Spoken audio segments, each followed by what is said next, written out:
In the early 19th century, Mary Shelley's Frankenstein captured the hearts and minds of readers all over Europe and the United States. The tale of a lumbering creature created from old body parts that was jolted to life is considered to be the first published works of science fiction. Yet, despite the unbelievable story, the book is rooted in science, especially galvanism, which was very popular in the early 1800s.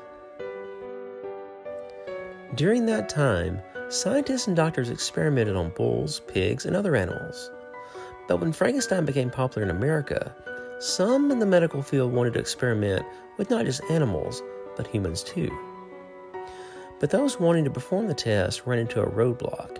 Grieving families usually refused to allow their loved ones' bodies to be treated in such a manner.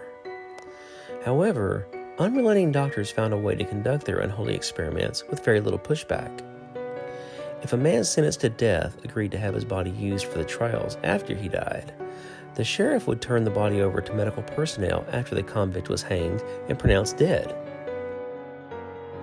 One man who had a unique fascination with galvanism was Franklin Dr. Ferdinand Stith. He had a practice on the Franklin Square where the courthouse is today.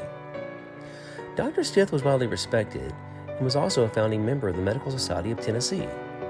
But he loved to experiment with electrical current, and that led him to make a deal with the sheriff of Williamson County in 1842. Dr. Stith cleared his experiment with the slave that was to be executed, as well as the sheriff. The doctor then made plans to take possession of the body immediately after the execution to see if he could bring the young man back to life. By law, all hangings had to be held within a 1-mile radius of the courthouse, and city leaders chose a large field on the southwest side of the square on the Columbia Turnpike. Ironically enough, this is now home to the Franklin Police Department. After the hanging, Dr. Stith brought the slave back to his office and was able to stimulate the dead man's muscles. Though the body flailed around on a table for a short time, Dr. Stith was unable to resurrect the man. However, word quickly got around town that Dr. Stith was a modern-day Dr. Frankenstein and could bring the dead back to life. If you'd like to learn more about some of the eerie stories around Franklin, please check out our book, Southern Ghost Stories, Franklin, Tennessee.